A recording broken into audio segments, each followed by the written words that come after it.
YouTube Tamil மக்களுக்கு வணக்கங்க. இன்றைய தலைப்பு பார்த்தீங்கன்னா, காசிக்கு யார் யார் போகலாம் என்ற தலைப்பு பற்றியது தான். பொதுவாகவே பார்த்தீங்கன்னா, ஒரு காசி என்ற இடம் வந்து பார்த்தீங்கன்னா, ஒரு கர்மா ஸ்தலம் தான் அது. அதாவது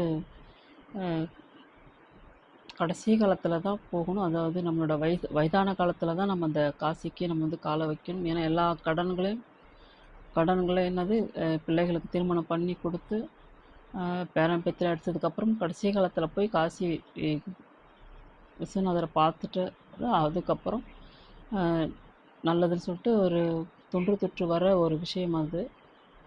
அதுவும் ஒரு பக்கத்தில் உண்மை தான். வயசானவங்க எல்லா கடமைகளும் முடிச்சுட்டா அது காசிக்கு போகணுன்றது அது விதி தான். அது மாற்றம் இல்லை. ஆனால் அதுக்கு முன்னாடியும் ஒரு விஷயம் இருக்குது. கர்மாப்படி யாரெல்லாம் வந்து காசிக்கு போகலாம் அப்படின்ற ஒரு விதி இருக்குது. அப்படி பார்த்தீங்கன்னா வந்து மகர ராசி, பொதுவாகவே மகர ராசி, கும்பராசி, கும்ப லக்கணம், மகர லக்கணம், இவங்க எல்லாமே கண்டிப்பாக வந்து வருடம் ஒரு முறையாச்சும் அவங்க வாழ்நாளில் போய்கிட்டே இருந்தாங்கன்னா அவங்களோட கர்மா, ஏன்னா கர்மா ராசினாலே மகரம் கும்பம் கண்டிப்பாக வரும். இவங்க 2 ராசிகளும் வந்து கண்டிப்பாக வந்து ராசி லக்கணமாக சரி முடிஞ்சால் ஒரு 3 முறையாவது போயிட்டு வரணும். அப்படி இல்லையாச்சும் வருடம் கூட நீங்கள் வந்து போயிட்டு வரலாம். ஏன்னா இந்த பிறப்பு கர்மாவின் ரகசியம்தான் இந்த மகரம் கும்பம் என்ற ராசிகள்லாம். அது கண்டிப்பாக போகணும். அடுத்தது வந்து பார்த்திங்கன்னா, லக்னத்திலே சனி பகவான் எந்த லக்கணமாக இருந்தாலும் சரி, எந்த ராசியாக இருந்தாலும் சரி, ராசியில் சனி பகவான் இருந்தாலும் லக்னத்தில் சனி பகவான் இருந்தாலும் அவங்க கண்டிப்பாக வந்து காசிக்கு வாழ்நாளில் ஒரு முறையாவது இல்லை 3 முறையாவது கண்டிப்பாக போயிட்டு தான் வந்தாகணும். இரண்டாவது பார்த்திங்கன்னா, அடுத்தது 4ஆம் இடத்துல சனீஸ்வர பகவான் இருக்கிறது வந்து நமக்கு வந்து வண்டி வாகனம் திருமண தடை சுகம் எல்லாமே வந்து கெட்டு போகும். அதில் வந்து 4ஆம் இடத்துல இருக்கவங்க சனி பகவான், அதாவது உங்களோட லக்னத்துக்கு 4ஆம் பாவத்தில் சனீஸ்வர பகவான் இருந்தாருன்னா கண்டிப்பாக அவங்களும் வந்து காசிக்கு போக வேண்டிய ஜாதகம். அடுத்தது 7ஆம் இடத்துல சனீஸ்வர பகவான் அவர் அங்கே இருந்தாலும் எனக்கு கலஸ்தரத்தானம் வந்து தடைபடும், தாமதமாகும். சில வழிபாடுகள் இருக்குது, சில நிவர்த்திகள் இருக்குது. இருந்தாலும் காசியில் போயிட்டு காலை வச்சு தான் ஆகணும். ஏன்னா 7இல் சனி இருப்பது கலத்திர தோஷம். அது கண்டிப்பாக நம்ம வந்து கர்மா காரகனான அந்த கர்மாஸ்தலமான காசி விஸ்வநாதரை போய் தரிசனம் பண்ணிட்டு வந்து தான் ஆகணும். அடுத்தது பார்த்திங்கன்னா, 10இல் இருந்தாலும் இதே அளவு தான். 10இல் சனீஸ்வர பகவான் இருந்தாலும், அதாவது எந்த ராசி அந்த லக்னமாக இருந்தாலும் சரி, 10ஆம் இடத்தில் சனி பகவான் இருந்தாலும் கண்டிப்பாக அதுவும் பொதுவாக வந்து காசிக்கு போயிட்டு வர ஜாதகம் தான். இதில் மெயின் என்ன பார்த்தீங்கன்னா, சனீஸ்வர பகவான் அவரோட இடமே பார்த்தீங்கன்னா காசி விஸ்வநாதர், அதாவது கர்மாஸ்தன். அவர் கர்மாக்காரன். ஒரு மனிதனுக்கு வந்து அதிக துன்பமும் சுழற்சியும் நம்ம பார்க்கும்போதே தெரியும். ஒவ்வொருத்தவங்களுக்கும் ரொம்ப கஷ்டப்பட்டுட்டு இருப்பாங்க, ஒவ்வொருத்தவங்களுக்கு வந்து சுகமாக இருப்பாங்க, ஒவ்வொருத்தவங்க வந்து ரெண்டுமே கலந்த மாதிரி வாழ்ந்துருப்பாங்க. இதில் வந்து ரொம்ப கஷ்டப்படுறவங்க ஜாதகம்லாம் எடுத்து பாருங்கள். கண்டிப்பாக நான் சொன்ன மெத்தடில் ஒன்று லக்னத்தில் சனி பகவான் இருப்பார், இல்லைன்னா மகர ராசி மகர லக்கணமாக இருக்கும், இல்லை கும்பராசி கும்ப லக்கணமாக இருக்கும், இல்லை 7 சனி 4 சனி இல்லை 10 சனி இந்த மாதிரி ஒரு பாவத்தில் வந்து இருக்கும். ஏன்னா சனி பகவான் இல்லைன்னா தொழில் கிடையாது, அது பொதுவான விதி. இருந்தாலும் அந்த கர்மாக்காரகனோட இடத்துல போகணும். அதுக்கு சில தோஷ விஷயம் இருக்குது. அதாவது மற்ற லக்கணத்துக்கும் மற்ற ராசிக்கும் சனீஸ்வர பகவான் 7, 8லாம் ஒரு முறை 3 முறை போயிட்டு வந்தாலே போதும் காசிக்கு.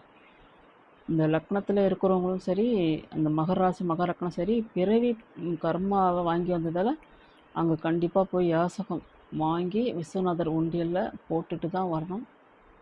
இது வந்து ஒரு அடிப்படையான விதி. ஏன்னா எந்த வீட்டில் மகர ராசி மகர லக்கணம் கும்பராசி கும்ப லக்கணம் பிறந்தாலே நீங்களே தீர்மானிச்சுக்கலாம், நமக்கு அதிகமான கர்மா சுமந்த பரம்பரை அப்படி சொல்லிட்டு நீங்களே வந்து அனுமானிச்சிக்கலாம்.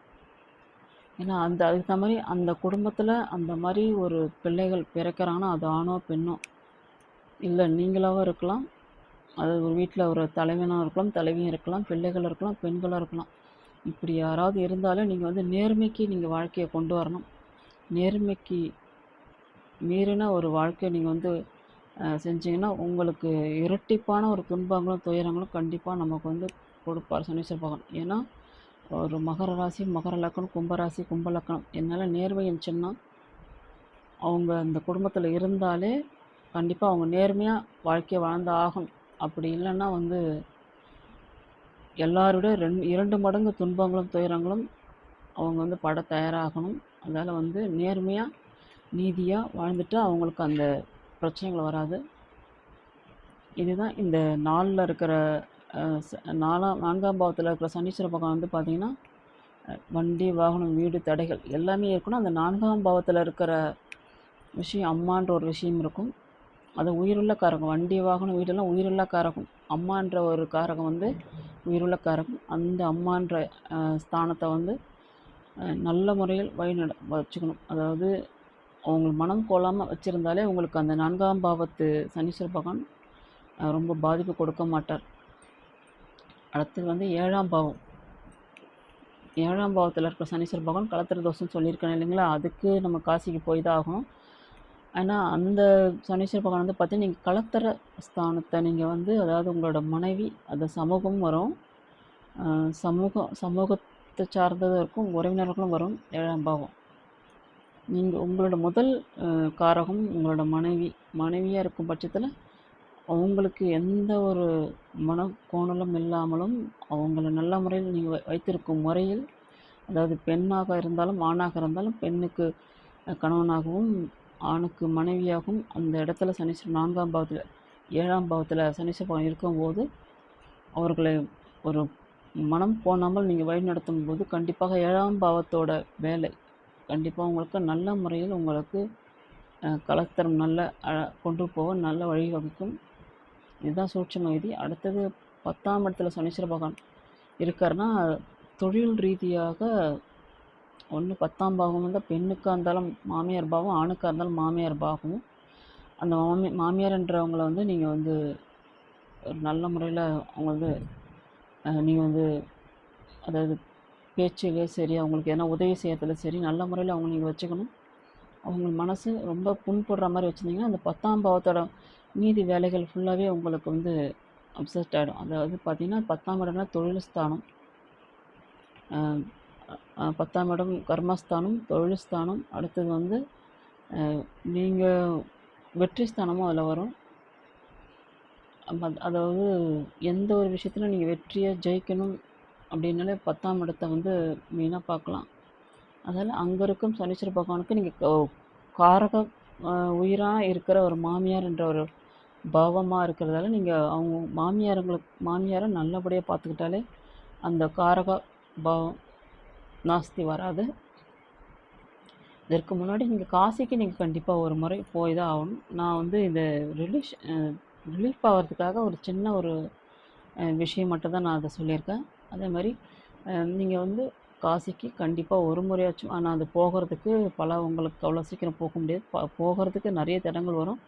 அதை நீங்கள் போகணும்னு நினச்சிட்டாலே வந்து பார்த்திங்கன்னா முதல்ல மனசார நீங்கள் நினச்சிட்டிங்கனாலே முதல்ல அந்த நினச்ச அன்னைக்கே ஒரு மஞ்சள் துணி எடுத்து ₹1 காயின் இல்லை ₹11 ₹1 காயின் இல்லைன்னா ₹1 வந்து 11 காயின் எடுத்து அதில் முடிச்சு போட்டு காசி விஸ்வநாதர் வேண்டிட்டு நீங்கள் பூச்சாரில் வச்சுட்டு இருந்தீங்கன்னா உங்களால் போக முடியாத சூழ்நிலை தான் சரி, அது என்றைக்கோ ஒரு நாள் உங்களை வந்து கூட்டிகிட்டு போயிடும். ஏன்னா உங்களோட கர்மாப்படி ஒவ்வொருத்தவங்கள போகவே முடியாது காசிக்கு பொறுத்தவரைலாம். அது வந்து இந்த ₹11 நீங்கள் முடிச்சு வச்ச அந்த காயினால் வந்து உங்களுக்கு என்றாவது ஒரு நாள் கண்டிப்பாக உங்களை வந்து அந்த விஸ்வநாதர் உங்களை வந்து அந்த அவரோட இடத்துக்கு கண்டிப்பாக உங்களை அழைப்பார். யார் மூலியமாவது உங்களை வந்து கூப்பிட வைப்பார். நீங்கள் வந்து போகிற மாதிரி இருக்கும். அது ஏன்னா அது சக்ஸஸ்ஃபுல்லான ஒரு விஷயம். அதை பண்ணிட்டீங்கன்னா கண்டிப்பாக நீங்கள் போயிட்டு வரலாம். காசி பயணம் நீங்கள் பார்த்துட்டு வரலாம். ஏன்னா இது ரொம்ப முக்கியமான பாயிண்ட்டு. காசிக்கு யாரெல்லாம் போகலான்றது உங்களுக்கு தெளிவாக நான் சொல்லியிருக்கேன். அடுத்த வீடியோவில் வந்து காசிக்கு போகணும் உங்களுக்கு எப்படி போகணும், எந்த நன்மைகள் இருக்குது அப்படின்றத நம்ம அடுத்த வீடியோவில் சொல்லலாம். ஏன்னா ஒரு வீடியோ வந்து மக்கள் ரொம்ப நேரம் வந்து பார்க்க மாட்டாங்க. மிஞ்சி மிஞ்சி போனால் ஒரு 10 நிமிஷம், இல்லைன்னா வந்து ஒரு 15 நிமிஷம். அதுக்கு மேலே ஸ்கிப் பண்ணி தள்ளி தான் பார்ப்பாங்க. அதனால் வந்து மெயினாக காசிக்கு போகிறவங்க இப்படி தான் போகணும்.